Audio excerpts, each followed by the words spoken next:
Good morning. I'm here in Glencoe and I'm about to take you up to the Lost Valley, and that's not a euphemism.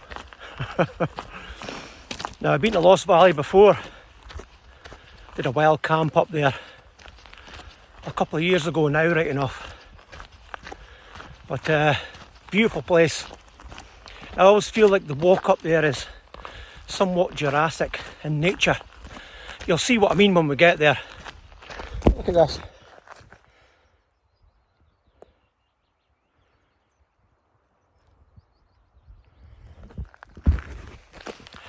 Not bad, is it?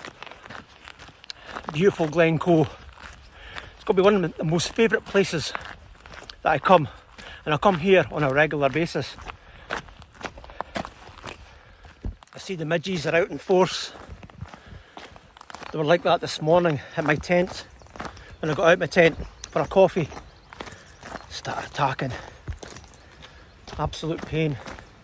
It's a scourge of the Highlands. But you know what, it's worth it for places like this, to come and see places like this.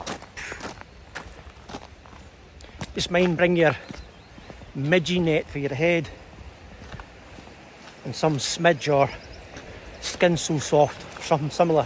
Now, when you walk down from the path from the car park, you'll start descending steps. If you find these, you'll know you're on the right path.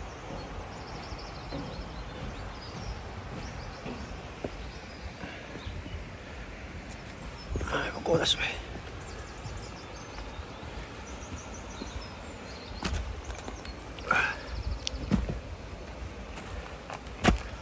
Just be careful when you're coming down here.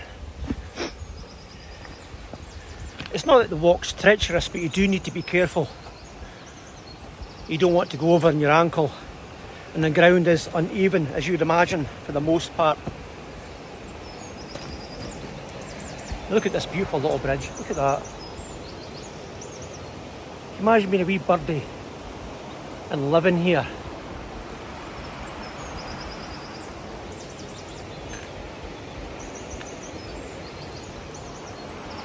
Beautiful.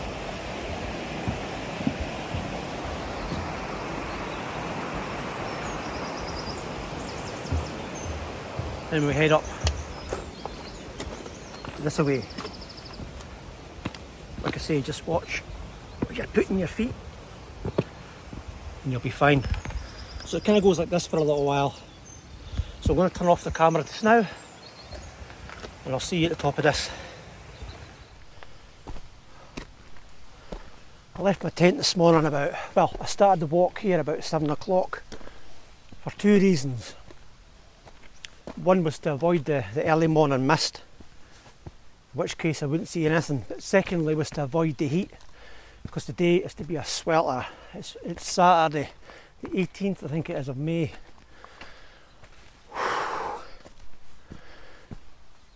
And I'm sweating plenty. It's warm. So if you're thinking about doing this walk, it's just there we go, that's better. Try and avoid the heat of the day. Now it is a bit of a climb to start heading to the Lost Valley, but eventually it flattens out and coming down so much easier than coming up. You can see, I don't know if you can see the car park over there. You'll see that a lot of cars are already here. I'm parked over in that direction.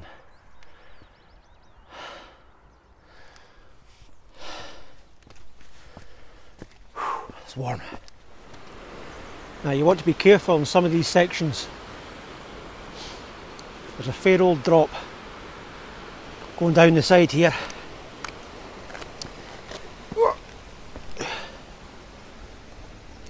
And you don't want to go down there, because I doubt you'll be getting back up.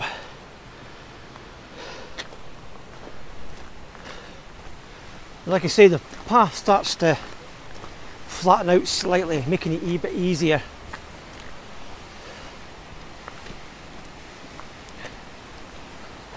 and you start to become enclosed by the mountain on the other side.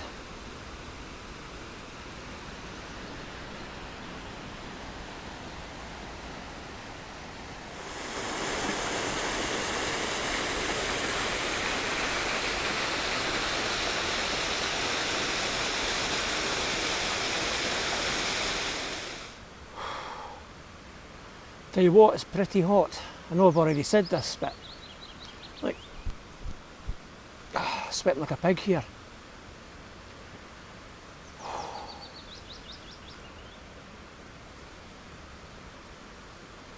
Lovely though. It seems like I've got the place to myself, at least at the minute. There's probably campers up there. More than likely there's going to be campers up there. That's the thing about activities in Glencoe and Fort William. You need to get up early because see if you try to get parked somewhere. If you leave it till 10 o'clock or something like that, good luck getting parked anywhere. So if you're an early bird, it's ideal for you, this area. But like I say, if you leave it to the afternoon, it's really difficult to get parked anywhere. So get up early and get out and get into the fresh air. There's nothing better.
Well, we're definitely getting there now. Look at that.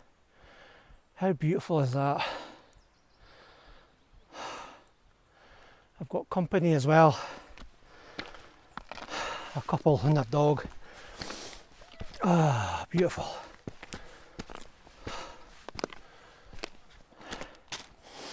It's up that way we go.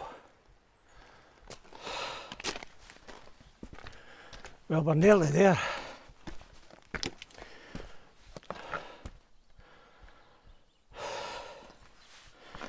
Just got to follow this path for another 5 minutes maybe, and we're there.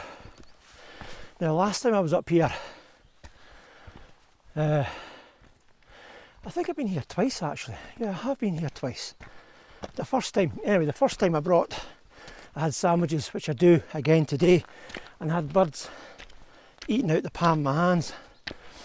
The birds up here are very, well, they're not scared of you, let's put it that way.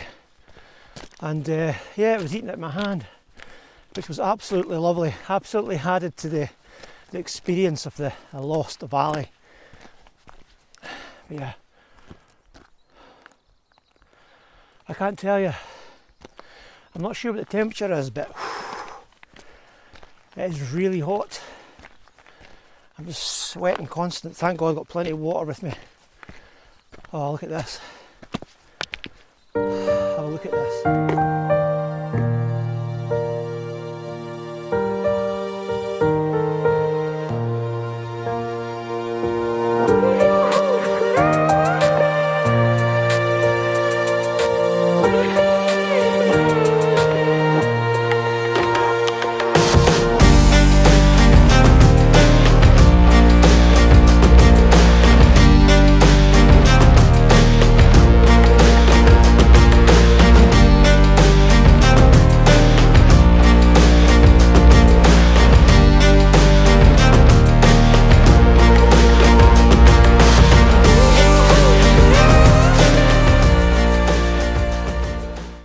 This is where I camped the last time I was here.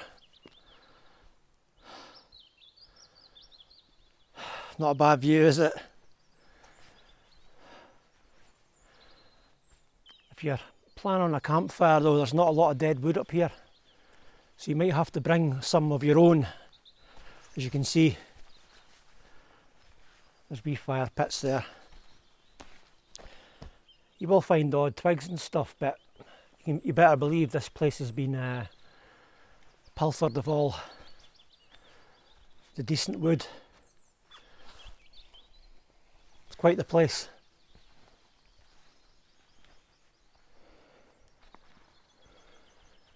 As you walk through the valley, you'll see people have left their artwork here.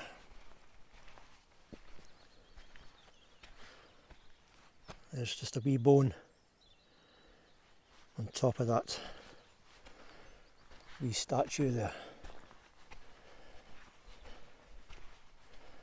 And this reminds me of the fairy circle on the Isle of Skye, and I'm assuming that's what they were trying to copy. Very cool. And there's campers over there, as I knew there would be. This is an ideal spot for a camp. The only thing is though, you're very unlikely going to have a phone signal up here, so keep that in mind. There's a wee love heart. NC.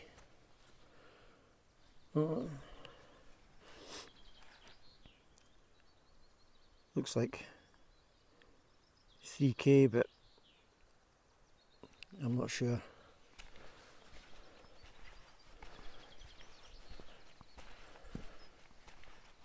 we've got more wee statues there, wee monuments to somebody's adventure in the Lost Valley.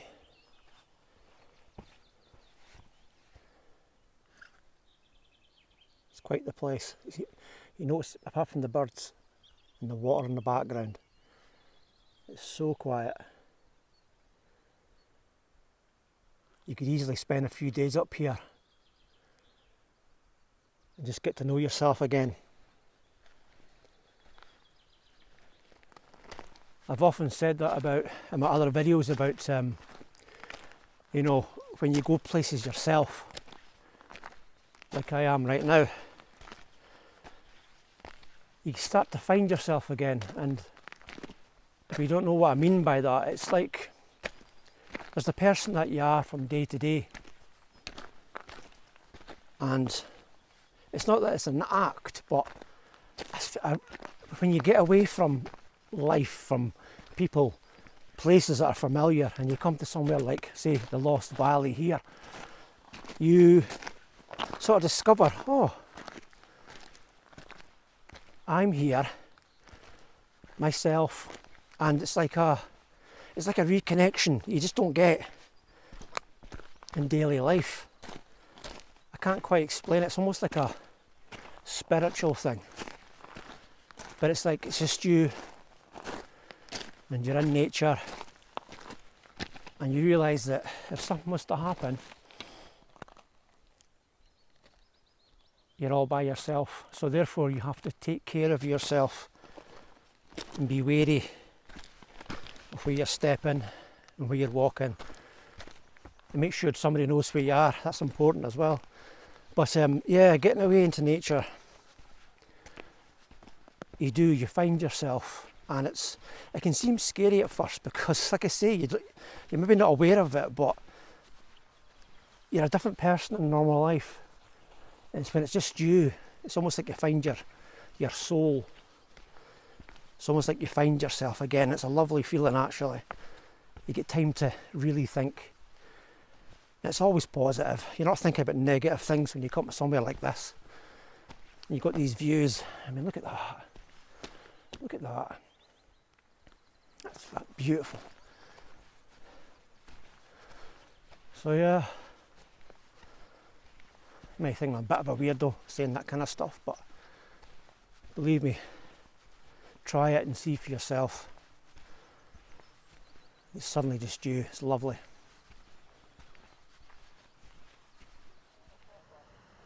There's a bunch of lads there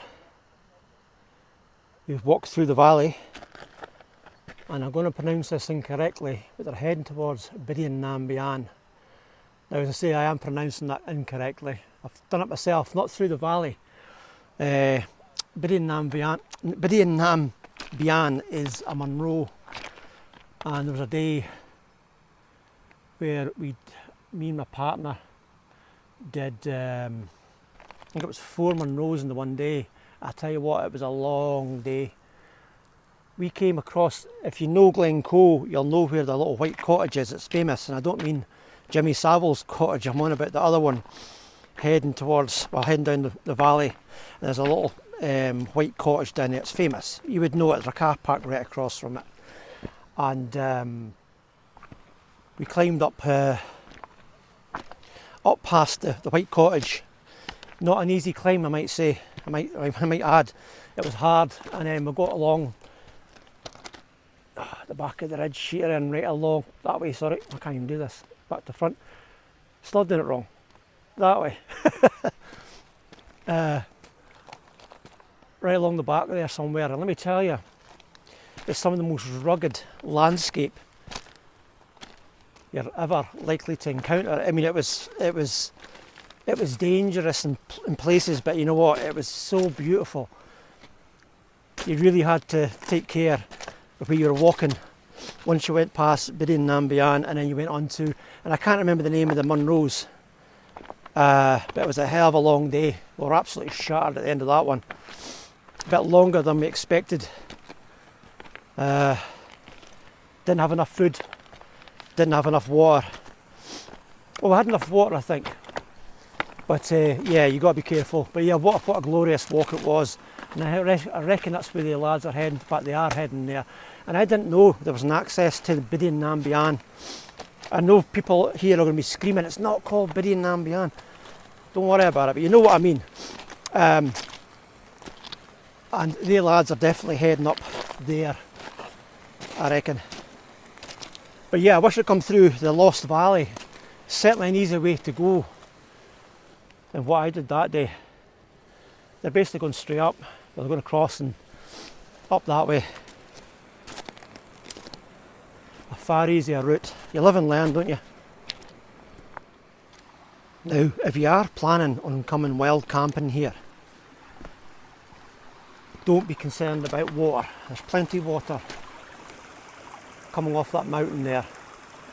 However, make sure you do bring a water filter with you, because as pure and clear as that water is, and it's quite deep further up there, you will there could be a dead sheep up further up that mountain, which will be bringing bacteria into the water. You won't know it's there, and you're going to be very ill as a result. So do not risk it. Either bring plenty of water for yourself, or bring a water filter, and you'll be absolutely fine. Purifies the water for you.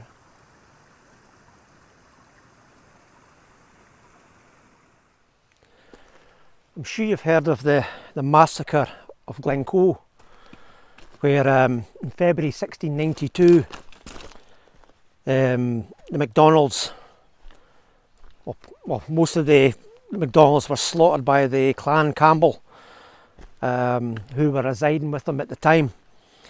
And it's said that many of the MacDonalds who fled from their home to escape the onslaught came up to the valley here, the Lost Valley, and hid. But many were killed apparently with the weather, because it was February, it was freezing cold. And you can imagine children, women and children, fleeing for their lives. Up here, just died to exposure. Absolutely horrific. But also, as I believe, the MacDonalds used to keep their cattle up here. in the Lost Valley. Hell of a trek if they were coming up the way I came, and I don't know how else they would do it, to be honest. They were hardy guys back in the day, but if they came up the way I just came, it's a hell of a trek. And they would hide their cows and that in here, because apparently, from what I understand, is they were partial to other people's livestock as well, and would take them up here to hide them from sight. So keep in mind when you're up here that there is quite a bit of history to the place, as there is everywhere in Scotland. Let me just sort that.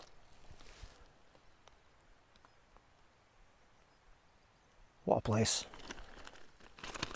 With quite a story to tell. Can you imagine if these mountains could talk? And the boulders, and they could tell you the stories, the things that have happened up here. It'd be incredible. Wee bit of fuel. Chicken bacon and mayonnaise. Lovely.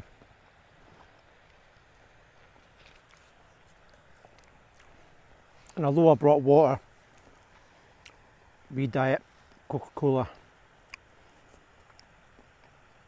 cherry. You got to treat yourself. Anyway, I hope you've enjoyed my video. I've had a glorious morning. My plan is now the easy bit, going back down, and I'm going to go and see Hagrid's hut, which is, you know, part of the Harry Potter filming locations. I'm going to see that. That's not far from the main road heading back towards Fort William way. So anyway, I hope you have a fantastic day, and I'll see you on the next video.